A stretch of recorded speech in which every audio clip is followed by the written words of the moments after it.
और बिहार की आवाज की संयुक्त पहल मिशन आदर्श चुनाव में आपका स्वागत है।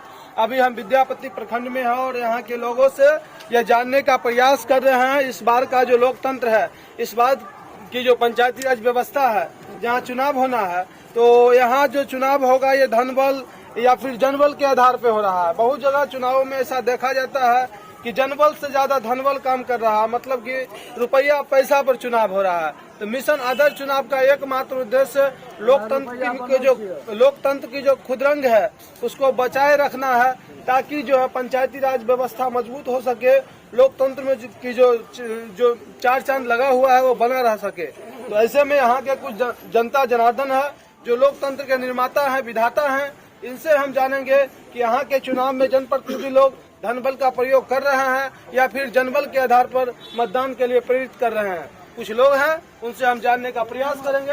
सबसे पहले सर नमस्कार, इंडिया न्यूज और बिहार की आवाज में आपका बहुत बहुत स्वागत है।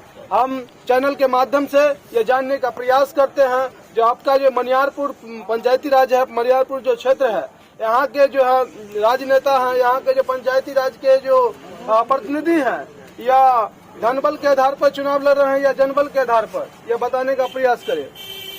यहाँ की जनता उनको साथ है जी, यहाँ का जनता उनको साथ है। 80% जनता उनको साथ में है जी। और जनता के बल पर वो जीत रहे हैं और जीतेंगे। और कहते इससे पहले भी मुखिया रहे हैं और फिर मुखिया बनेंगे। अब हम जानने का प्रयास करेंगे 80% जनता इनके साथ है, तो किनके साथ है उनका नाम भी जानेंगे। किनके साथ है?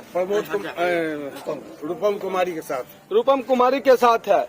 तो हम ये भी जानने का प्रयास करेंगे कि आखिर इतने जनप्रतिनिधि हैं, रूपम कुमारी के साथ जनता क्यों है? कोई न कोई कारण होता है साथ रहने का, तो हम जानेंगे रूपम कुमारी के साथ जनता क्यों है। सर आपका क्या नाम है, शुभ नाम बताएं। मेरा नाम रामबरन दास निराला हुआ। जी बहुत बहुत धन्यवाद। रूपम कुमारी में क्या खासियत है जनता इनके साथ है? रूपम कुमारी में खासियत यह है जी कि आज से नहीं 40 वर्ष से ज्यादा से उनके माध्यम से उनके पूर्वजों ने इस पंचायत का जनता सेवा के कार्य में रातों दिन लगे रहे, जिसका परिणाम है कि आज रूपम देवी के साथ ये समाजवाद उभर के आया है।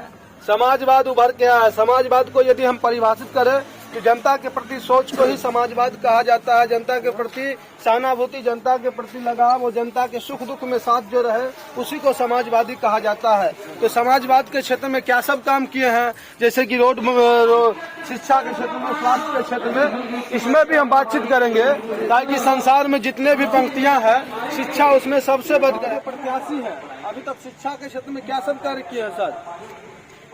शिक्षा के क्षेत्र में बहुत कार्य किए हैं। जैसे स्कूल बगल में है, उसको बनवाए हैं जी, उसमें जो है सो बाउंड्री वाल हुआ है अभी, और बहुत काम हुआ है। किसी भी सशक्त समाज की कल्पना शिक्षा के आधार पर भी किया जा सकता है, और मुख्य रूप से स्वास्थ्य और सड़क। तो स्वास्थ्य और सड़क के दिशा में अभी तक आपके पंचायत जो है कहाँ तक जो आगे बढ़ा है स्वास्थ्य और सड़क के लाइन में, बताएं सर। तो यहाँ पर तो हम लोग के जमात जो हुकुम जो चल रहा था जी, तो पंचायत में सड़क भी बना, आंगनबाड़ी भी बना, और उसके बाद में पंचायत भवन जो है दूसरे जगह जाने वाले थे, तो वो पंचायत भवन जो इन्होंने जो बनाया, इसी सब काम देखते हुए हम लोग जो इनके साथ है। और निश्चित रूप से यह पंचायत के और पंचायत के लोग काम के आधार पर साथ हैं। और बातें करेंगे। चाचा आपको वृद्धा पेंशन मिल रहा है क्या? ना, वृद्धा पेंशन के लिए आपका योग्यता जो है पूरा हुआ? नहीं हुआ है। नहीं हुआ, इसलिए नहीं मिल पा रहा है। कुछ और समस्याएं हैं, इस विषय में भी हम बातचीत करेंगे। चाचा प्रणाम, क्या नाम है?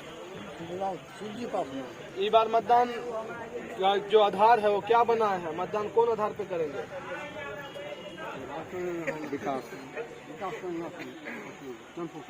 एकता की बहे प्यार, आगे बढ़ता रहे पंचायत, सुख समृद्धि घर घर आवे, ऐसा सुंदर बने पंचायत, यही शुभकामना के साथ बहुत बहुत धन्यवाद।